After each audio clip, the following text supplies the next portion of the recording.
everyone, and welcome to Clean Water Conversations, a podcast where we have casual discussions about creating clean and clear waterways right here in Lancaster County. I'm Ken. Hey, everybody. It's Allison. Allison, we are at the start of Season 6. Ooh, all right. Yeah, let's have some fun with it. That's right. And we just got back from our little summer vacation. Well, that's summer, like our time off, and no, there's too many things that we get to talk about. Holy smokes. There was having fun this summer. There was a lot of exciting things that happened. Our 100 partner celebration, which was, of course, predicated by Elizabeth Township becoming our 100th partner. Yes. 100th partner, yep. As of right now, we are at 112 partners. So exciting stuff. Keep going. We did green drinks. Yeah, thanks for everybody who came out to learn about the podcast and hear specifically about Clean Water Conversations at Green Drinks. Yeah. And the July storms, we had, just like last year, we had some big, heavy storms in July. And I talked to several managers of different projects, and every single one of them reported that those projects, be them wetlands or stream restorations or what have you, operated exactly as they were designed. That's amazing. So that's really some really, really cool stuff, and congratulations to those folks. And then, of course, in June, the last thing you would have heard from us was about Water Week. It was the 10th anniversary. Yes. And it was also the River of the Year. The Conestoga's River of the Year was officially presented. Yeah, that announcement was so big. And what an amazing way to celebrate the work that has been happening and all of the momentum around the Conestoga. It's absolutely amazing. It's absolutely amazing. And the end of last season, speaking of which, the very last thing you would have heard was our trivia to you folks. And I have the answers. The first question was, what in the history of television was the biggest watched series that had a season finale that was not a series finale? Very specific. Yes. So the show was not ending. It was just the end of the season. What was the one that had the most people watching? And the answer to that was Dallas, November 1980. The episode was Who Done It? Of course, most people are going to know that as Who Shot JR. Right. Yeah. And then, of course, we did the easier one of the two, which was which one it was the highest rated season finale that was also a series finale, meaning the show was coming to an end. And that, of course, was MASH, Goodbye, Farewell, and Amen from February of 1983. Jeez. Yeah. Reminder, these things are tied to the fact that it was our season finale at the end of the spring. This is not any indication that we are ending the podcast. This is not any indication we are living in 1980s, but it is just to emphasize the fact that we have these seasons, and it's a great way to break things up. Exactly. Thanks, Ken, for finding some fun with that. We had a lot of things that happened already, and there's some things coming up. Yes. The MS Forum is coming up in October the 5th. So definitely sign up now because spots are going to go quickly. There's still a field component. We're going to a buffer at Overlook Community Park. It'll be a great day. And there's also opportunities for sponsorships there as well. Oh, yes, please. And we have a Leadership Academy. Yes. There's a deadline for application of September 7th. Watershed Leadership Academy, 2027 cohort starts. Yes. We've got the kickoff in November, so we got to get you on that list. Exciting stuff. Ken's an alumni. Yes, and it was so worth every second of it. I learned so much, and it was so much fun to boot. Awesome. So yeah, it was very cool. Yeah, we've already got a great list of applicants, so definitely get your name on there. And we also have some CAP funding. Not going to catch me. County-wide action plan, Darn it. CAP funding. If you have a project that you would like funded, the application deadline for that one is August 31st. That is on a Monday. Yeah. Shout out to the Pennsylvania Department of Environmental Protection for the CAP implementation dollars. Very nice. Very nicely done. Starting the season off right. There you go. Hey, and speaking of starting off the season, what are we talking about this season? This season, we have got a focus of collective advocacy. We use our common agenda and pick one of the priorities for each of our seasons. So collective advocacy, I think your brain could go all kinds of ways when you hear that term, but we really are focused on a powerful voice for the community. We're diving deep into the world of advocacy, not only as a political tool, but as a collaborative force for progress. Because really, it is an engine. It is a tool that drives federal, state, and local policies towards a common goal. We're doing that with all our work, clean and clear by 2040. So this season, we're exploring advocacy at every level and volume, recognizing the loudest is not always the most powerful voice. So we're going to have a lot of guests that are going to talk about ways that they identify and prioritize things for collective advocacy. Building relationships, that's such a key part of this, and no matter what kind of advocacy you're doing. We're going to communicate and educate. That's kind of what we do on this podcast. And we're going to equip and empower people to use these tools because taking action is the main goal of all of this. Right. So being an advocate, it takes a different kind of skill set sometimes, but also just an awareness of what can I do? What is the issue so that I can take action? So there's a big reason why it matters, and that's what you guys as listeners are here to find out. Yeah. And you talked about our guest, the very first one of this season. He is the president and chief executive officer of Lancaster Farmland Trust and a member of our board of trustees for Lancaster Clean Water Partners. He is Jeff Swinehart. Jeff Swinehart has been a big part of this collaborative effort for clean water for a long time. We really appreciate his leadership. And we're going to give him a pass and say LFT is Lancaster Farmland Trust. Correct. So you can't buzz him. I will not. At least not for that. There you go. Let's go. What is it like for your landowners at this point? Like, I'm thinking of pre-harvest season. Does it change how you guys work with them at all? Yeah, I mean, I would say somewhat. We're sensitive. You start hitting end of August and into September, it can be a little difficult to find people, who have time. Availability. Just to meet. So yeah, I mean, we adjust accordingly. Yeah. Flexibility. Well, let's start things off with an icebreaker. Your question is, what was a moment in your life when you could have chosen a different path? Yeah, good question. Before I landed at LFT, so, fresh undergraduate out of college looking for employment, and I essentially had two opportunities. One was at LFT. The other was working for essentially an engineering firm in York that would have been doing surveying work. So still sort of in the outside environment realm. But, I really didn't have an appetite to travel to York. Yeah.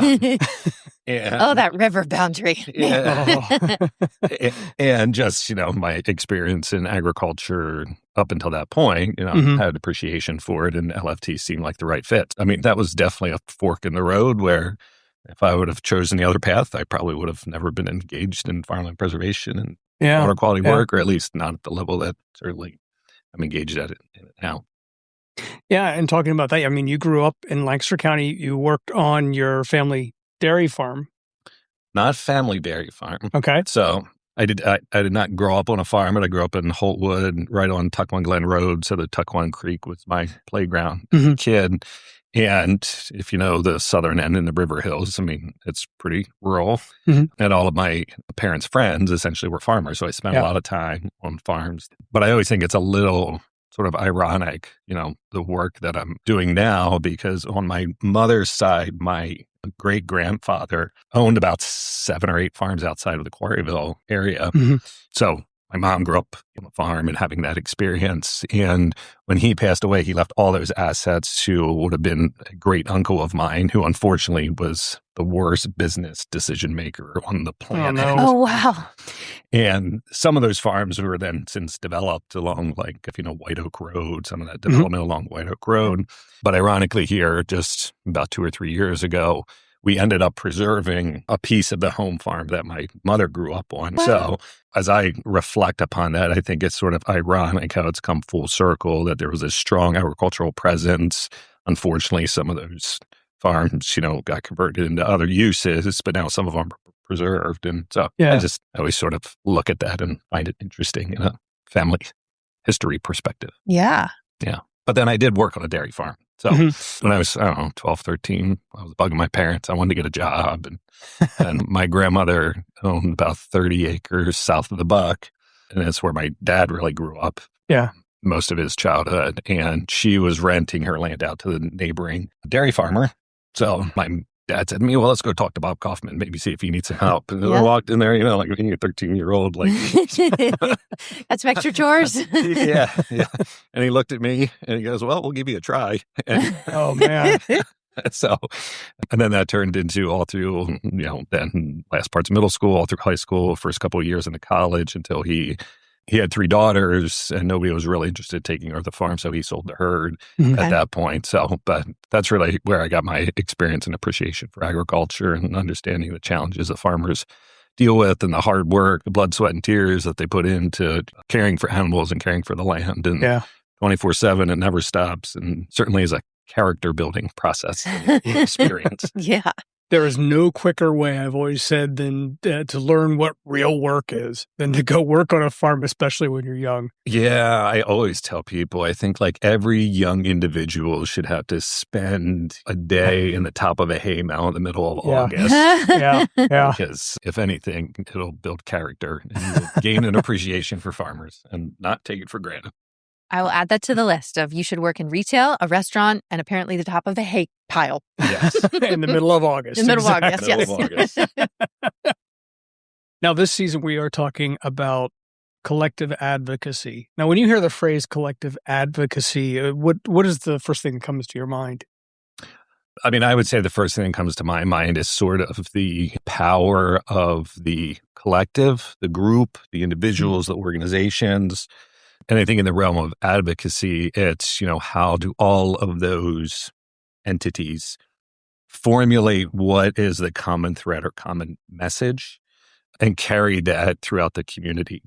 And whether that's to individuals who might be directly engaged with their organization or to, local elected officials or policymakers, or even just when they're sitting with a group of family and friends and talking about the issues. That's what I really define as collective advocacy. It's just everyone coming into agreement that the core message is consistent and the same, and everybody's carrying that forward.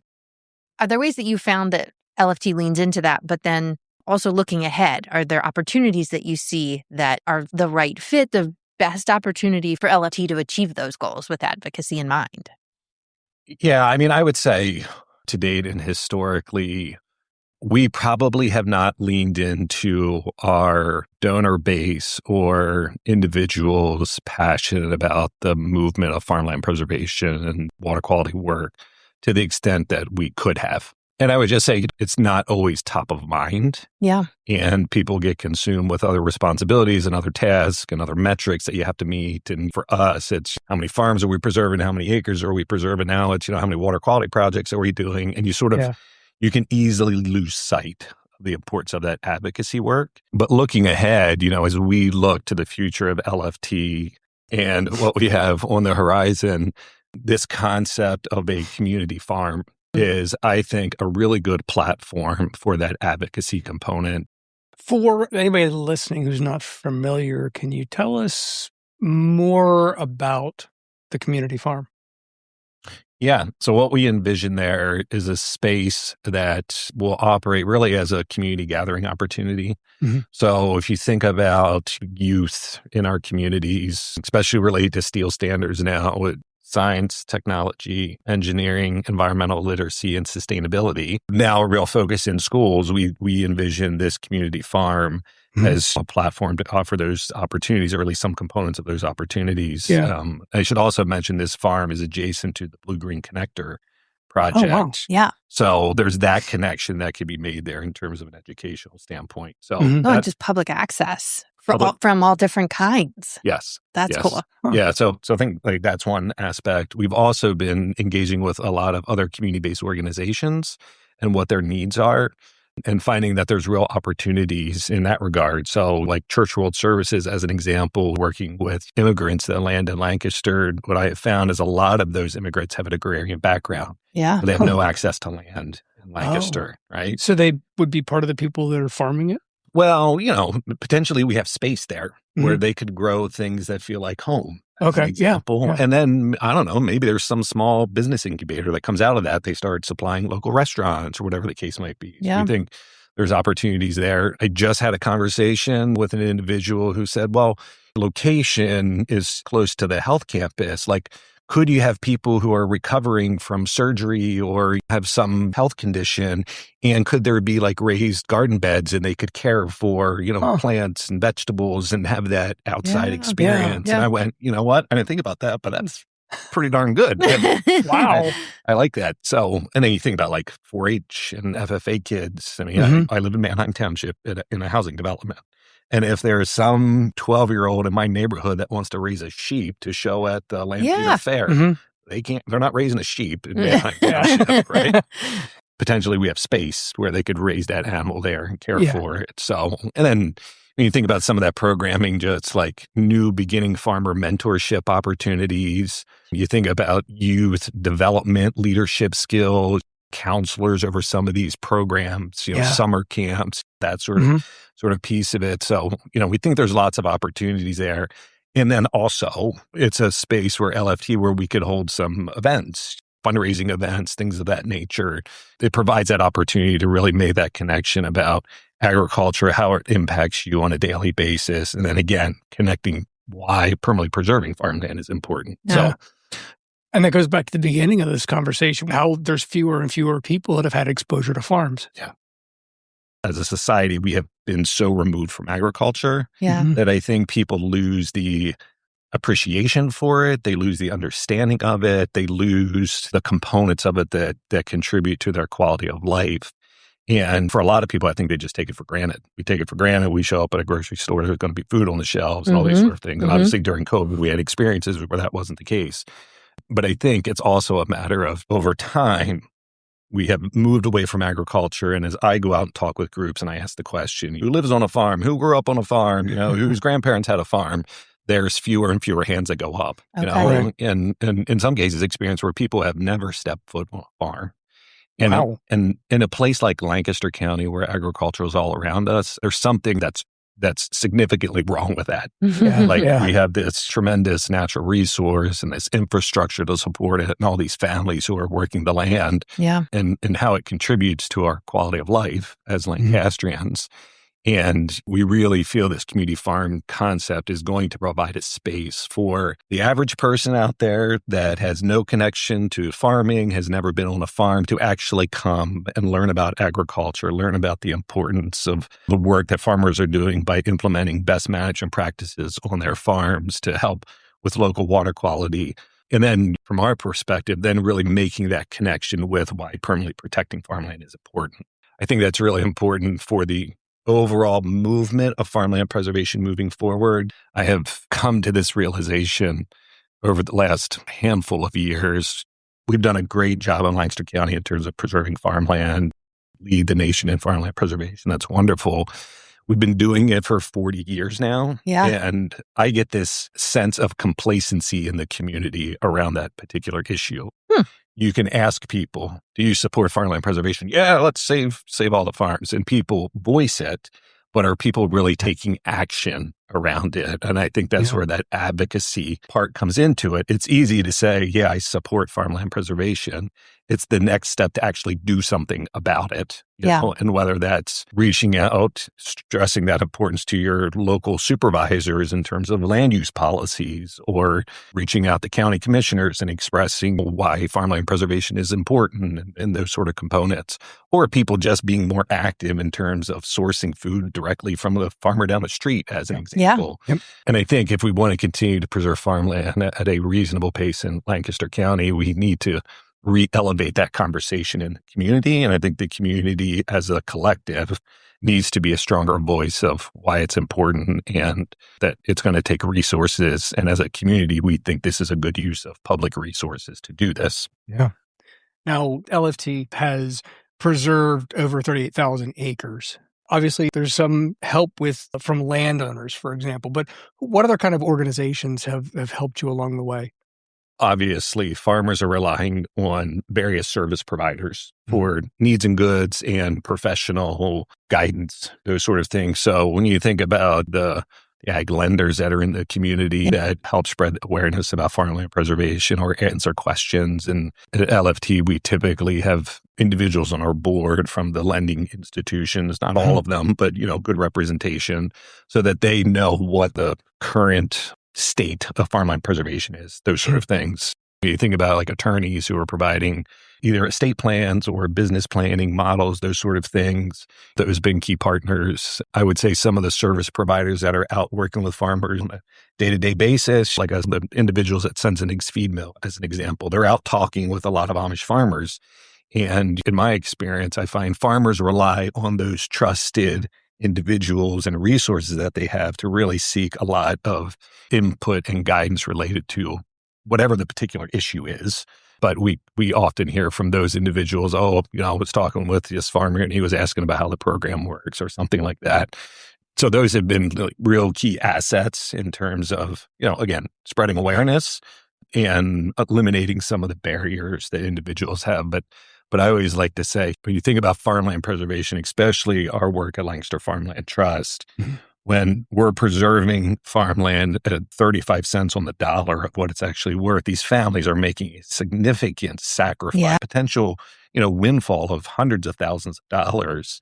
And I just find that first, that's really remarkable that if somebody's willing to make that sacrifice and their commitment to the land to have it be permanently protected and always available for agricultural use. And then on the flip side of that, I look at the individuals, our donors who are deciding to take their own resources and invest in an organization that has that mission. And I always like to acknowledge that it's those two parties that really are the magic of it happening. LFT just becomes the mechanism to come to reality, but without the desire and the passion of farmers who want to protect their land and without the desire and passion of individuals who are willing to commit their resources to it, it doesn't work, right? It just doesn't work.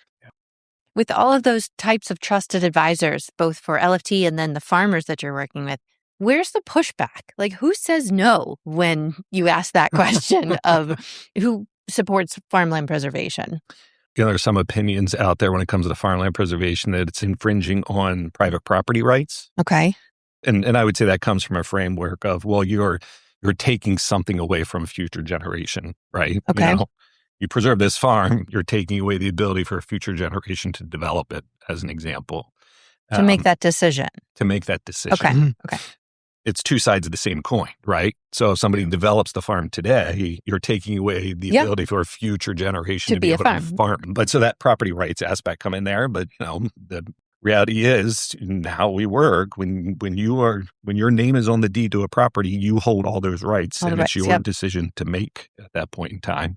So I would say there's some of those naysayers out there from the property rights aspect. Some people are concerned just with the long-term viability of agriculture, and is it still going to be an industry that thrives in Lancaster County? I sort of like to look at that if agriculture is going to last anywhere, it is going to be in Lancaster County. I mean, you think about all the infrastructure and the industry that's there that's to support farmers, and hearing from farmers of other regions, New England or wherever, where that infrastructure has disappeared because they've lost so much farmland. Yeah. So, I don't think that's my opinion, a really good argument. I think agriculture will remain in Lancaster for a long period of time. So, and then some of it's just confusion, right? It's just confusion. It's people get together, they start talking about, well, I heard about this farmer and he couldn't do X, Y, or Z. And people translate, well, then that means I can't do X, Y, or Z. So, and especially in Lancaster, where you have the work of Lancaster Farmland Trust, and then you also have the work of the Lancaster County Ag Preserve Board. Right. Yes, at the end of the day, the result is a farm gets preserved, but the restrictive covenant, being a conservation easement that's subject to that property, can have a lot of different variations to it and nuances to it. Okay. So you can't take just sort of a cookie cutter approach and say restrictions on this farm is going to be the same restrictions on that farm. Right. Especially within LFT's portfolio. One of the reasons why a lot of members of the plain community like to work with us is we can offer a bit more flexibility. You as a landowner can negotiate the terms of that easement a bit, whereas the county's program, authorized under the state program, is fairly rigid. You as a landowner really don't get to influence a lot of those restrictions. So confusion can also be a barrier to overcome. Yeah. I have so many more questions about advocating for funding or changes to conservation easements, or like you said, the forward opportunities. Like, I want to hear more about the community farm. I want to hear about what solar means to you guys. There's so many things that require that collective voice. So Absolutely. I'm curious about the landowners, and you said, they have different views of farm preservation. In what way does the relationship you form with those landowners maybe affect those decisions or the education thereof? I think it's one of the reasons there's trust in Lancaster Farmland Trust. Mm-hmm. Our former chair of our board, probably many listeners already know, John Cox, was a chairman of the Lancaster Farmland Trust board at one point in time. And on an interview, and John has attended settlements where a family has signed the conservation easement, permanently preserving it. Mm-hmm. And I think in his words, he said, you can see in their eyes that they're indicating, I'm trusting you, Lancaster Farmland Trust, to uphold my intentions, that this will always be a farm. And, that's a powerful statement by a landowner to make. And it comes with a significant burden for Lancaster Farmland Trust. I mean, you have these people who are willing to make that level of a commitment, and they are putting their trust in you as the organization to uphold their intentions and their desires, regardless of who owns that farm. Yeah. So, I mean, it's humbling from that perspective. But again, I think just really speaks to the power and the land ethic that we have here in Lancaster and the commitments that families have to their farms. It sounds like they can be your best advocates as well, to neighbors, to other lawyers. Yeah, and you think about advocacy, we have found, especially as we have leaned into more of the clean water work, working with farmers on management practices, we often hear from farmers that if it wasn't for the relationship that they had with Lancaster Farmland Trust, they would not be in a position to make those improvements to their farms. And as they carry that message out to their neighbors when they're at church or whatever, they're helping to spread that message of, one, the importance of the clean water work, but also the importance of farmland preservation, and I think provide some credibility to Lancaster Farmland Trust. And we have certainly realized in terms of our clean water work that has led to then landowners also preserving their farms along with both directions. Both directions. Yeah. Tell us more about that conservation work, the clean water efforts that you guys have done, because it's really changed over the last couple of years. And you all have been committed to this for a while and for different reasons. Describe it for us. Yeah, it has really grown for us significantly. And I would say, even if you just look back a handful of years, 6, 7 years, something like that, there was a point in time where it was somewhat of a struggle. It was, how do you get farmers to yes, piece of it? And people were cautious and, suspect. And if I take these funds, does that give government greater reach over my farm and things of that nature?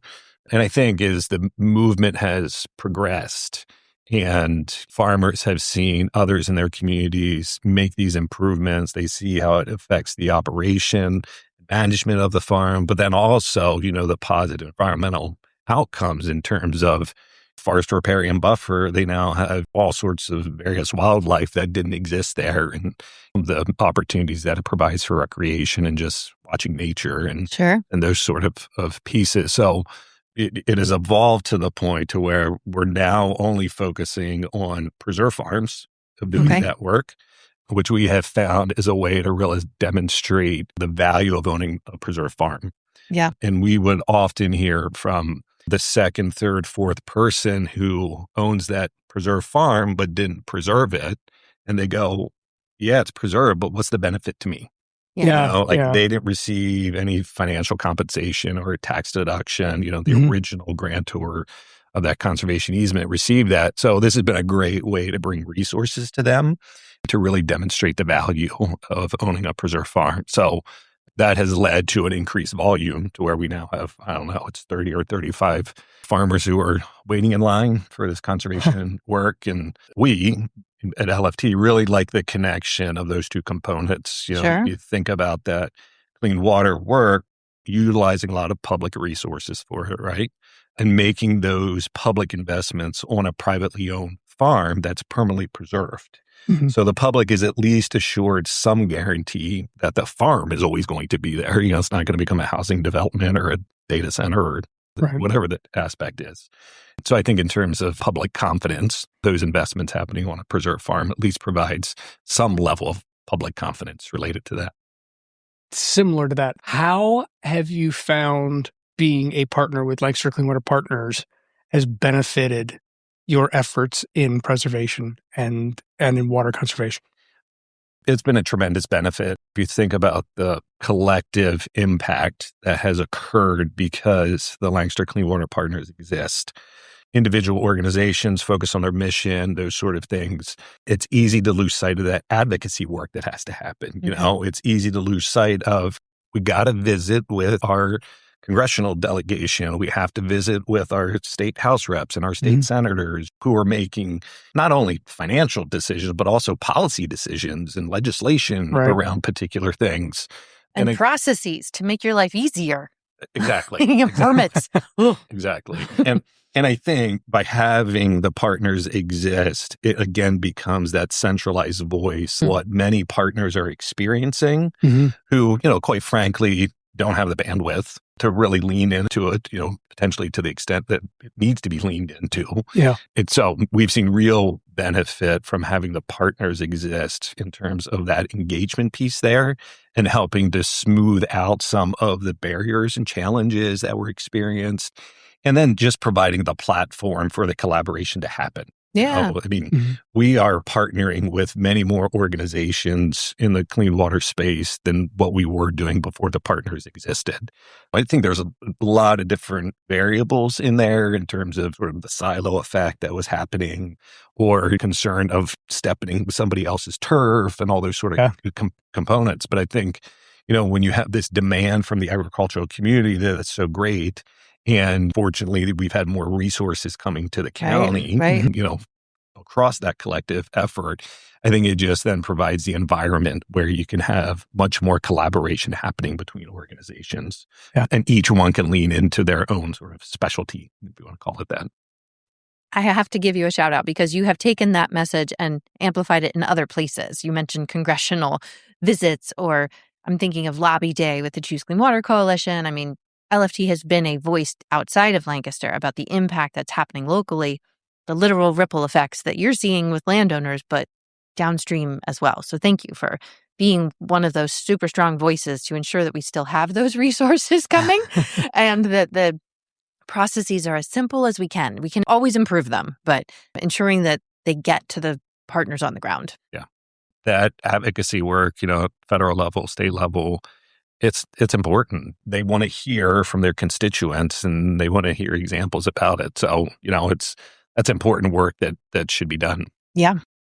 What are some of the ways that someone can advocate for farmland preservation or clean water if you're not a policy expert or you're not comfortable going to talk to your legislator directly, which everybody should be, but maybe you don't know the technical terms, like you don't work in conservation all the time. I think it really comes down to, it's just talking about something that's important to you. We all live someplace. We all have a community. And if the environmental conditions of that community are important to you, then just go talk about it, and it can be talking about it with, again, friends, families, social functions.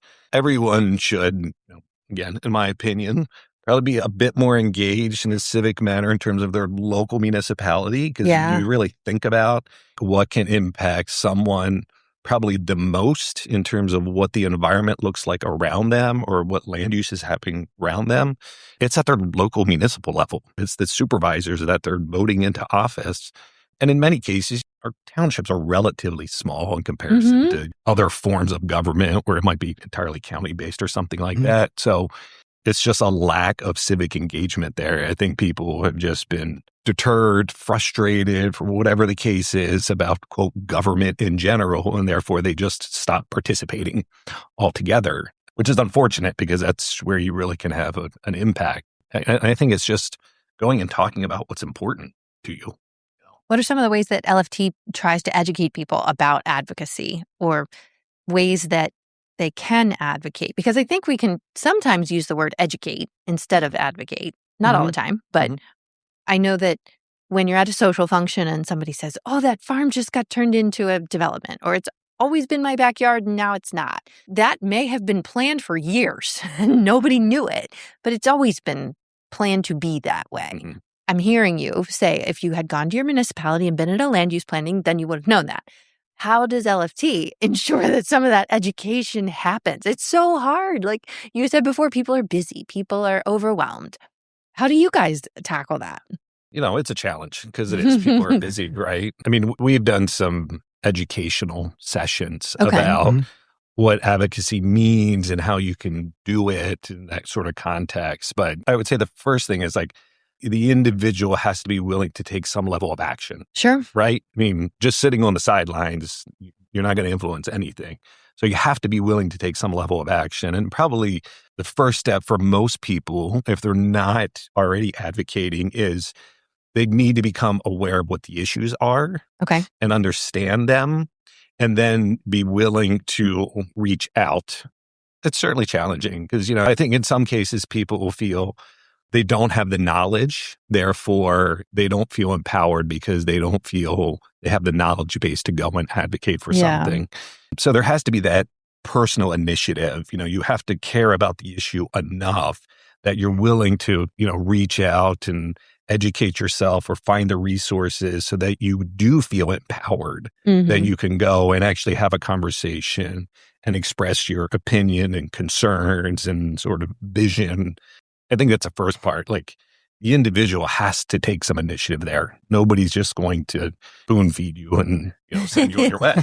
It's just and quite honestly, that's probably not the most effective. Like you have to be able to demonstrate that you care about the particular issue that you're there to talk about. Yeah. This probably fits under your description of LFT does some of that education for their volunteers or ways to become better advocates by emphasizing open space for the tourists that come in. I know that you guys have worked with Discover Lancaster and the chambers and that connection to why people come here or why people want to live here. There are values to that quality of life is what I'm thinking of. But then also the ease of access to fresh food, to farms. So does that community farm that you guys are now starting on, is that a bridge for you? Is that a way to achieve that public education or awareness component? Oh, most certainly. It's one of the challenges that we have as an organization. My assessment is sort of gone are the days where people just wrote a check to a nonprofit organization because they believed in the mission. There's still some people out there like that. Thank goodness. Yeah. But when I look at like the next generation of donors that are contributing to nonprofit organizations, most of them want some level of engagement. They want some interaction with the organization, programs that they offer, educational opportunities, whatever it is. And then maybe at some point down the road, they might decide to financially support that organization. And that's always been a challenge for us at LFT because we don't own any land, right? We have all these farms that are preserved. We hold these conservation easements, but they're still privately owned. Sure.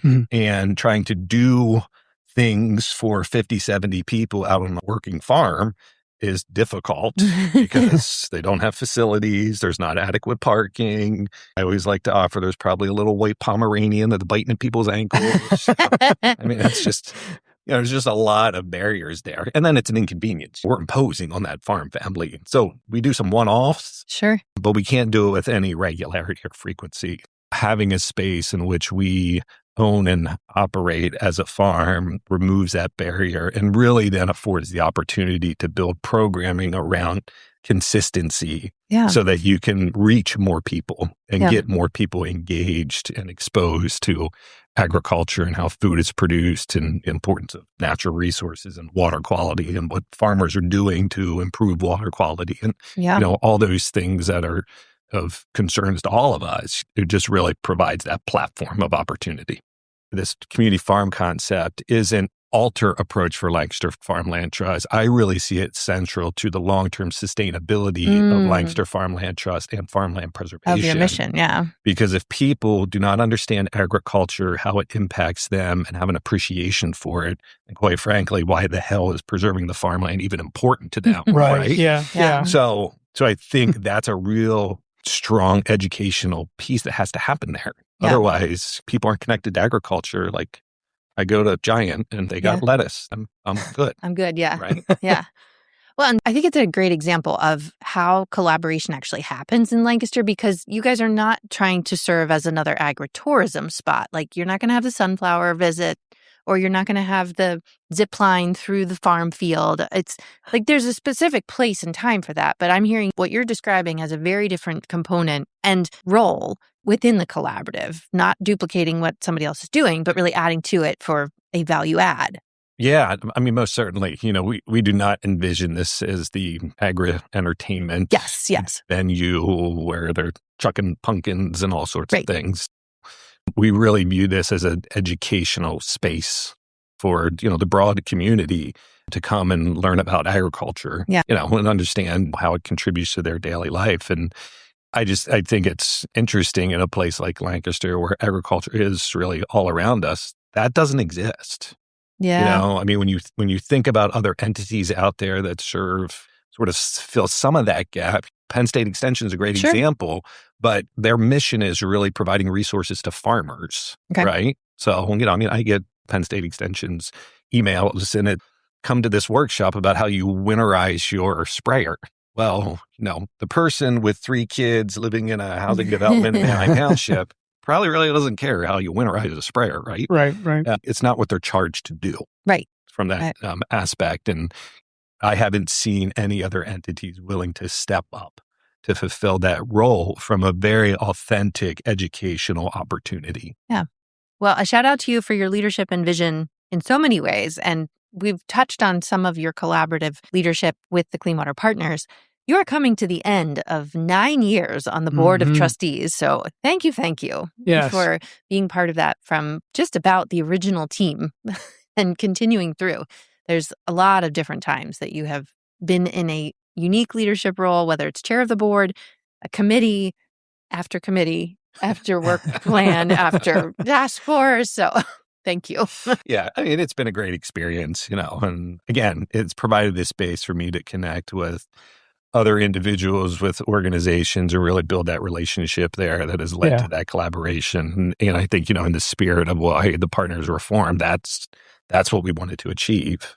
And it's really rewarding to see 9 years later at this point that how much of that has happened in Lancaster and how much entities and organizations outside of Lancaster look at Lancaster and the leader in that regard, which I think is pretty amazing. But I think, as we all know, that's how we do it in Lancaster. Tell us what's wrong and then get out of our way and we'll make it happen. We will find a way to fix it. What are some of the things that you've found across different sectors that help people become better advocates for clean water? The voices weren't the same 9 years ago, and the types of things we were even advocating for were so different. I think once you get some momentum behind it and you get the issue out there and you start building excitement around it, I think it becomes somewhat easier. It's never easy, right? Right. It's never easy, but I think it becomes somewhat easier to get more people engaged and bring more voices to it. And I think that's just an evolution that happens. It's not quick. It's just, sort of steady as you go with it and just being consistent about it. So, and then I think it's being strategic in terms of ensuring you're bringing people in from those different sectors that you feel have an important perspective and can offer guidance or whatever the case might be. And by doing so, you're building that awareness, right? Because they're then going back to wherever they live or organization they're involved with, and they're carrying that message back. I think it becomes that ripple effect, where it just starts to slowly migrate through the community. Yeah. So what do you think collective advocacy looks like 10 years from now? My hope would be that their perfect world, there's so much advocacy in the next 5 years that you don't really have to worry about it 10 years from now, right? Yeah. I think it's that steady momentum. Hopefully there may be some greater recognition 10 years out of the challenges in the clean water space and greater recognition about how you resolve those issues and how it benefits the local community, and that the broader community really has a greater awareness of that. my opinion in, and I think we've seen this through public opinion polls, like, the average citizen isn't really well informed about water quality impairment in Lancaster. Right. And I think that's really more of a visual type thing. You look at a stream, and when it's a heavy storm and it looks like chocolate milk, you go, oh, it looks like chocolate milk. It shouldn't look like that. Right. That's not good. But you go check a stream today and water looks clear. Like, what's wrong with it? So I think that's an education that has to happen. Yeah. And it doesn't happen overnight. It's just being consistent, making sure that message is out there. Yeah.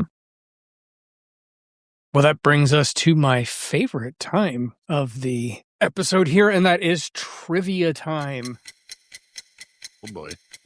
Here we go, Jeff. You'll do great. I have never been good at trivia. I think you might with this. You enjoy hunting, fishing, gardening, preparing gourmet meals. So I'm going to give you the name of an edible plant or meat. You tell me either where it's from or what it's also known as, and I'll kind of cue you in on which one I'm looking for. For example, if I say beef, it comes from a cow. A cow, exactly. That's how we do it. So starting off, venison comes from deer. It does. Also, moose and elk is also known as venison. Really? Yes. I did not know that. That's why we're doing trivia. Okay. Mutton comes from mutton. Yes. Sheep.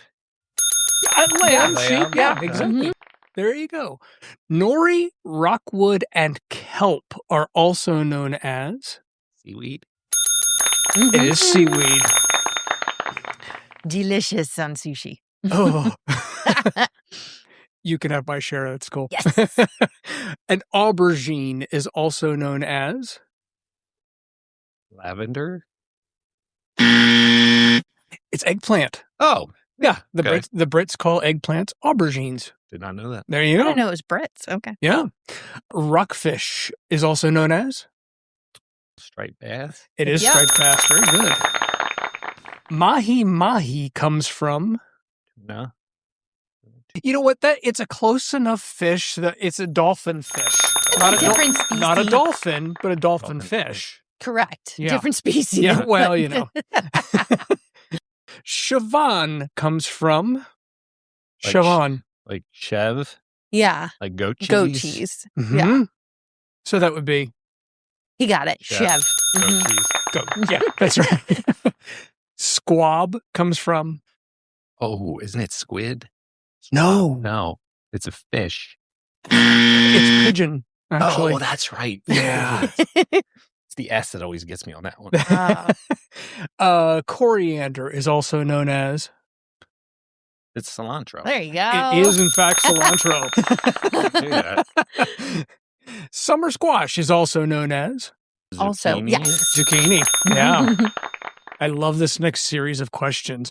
We call them French fries. The Brits call them? Oh, chips. Yeah. Indeed. We call them chips. Brits call them? Crisps. Yeah. Didn't know that. We call it soda. Ohioans call it pop. Brits call it? Fizzy. Yes. Fizzy drink. You got it.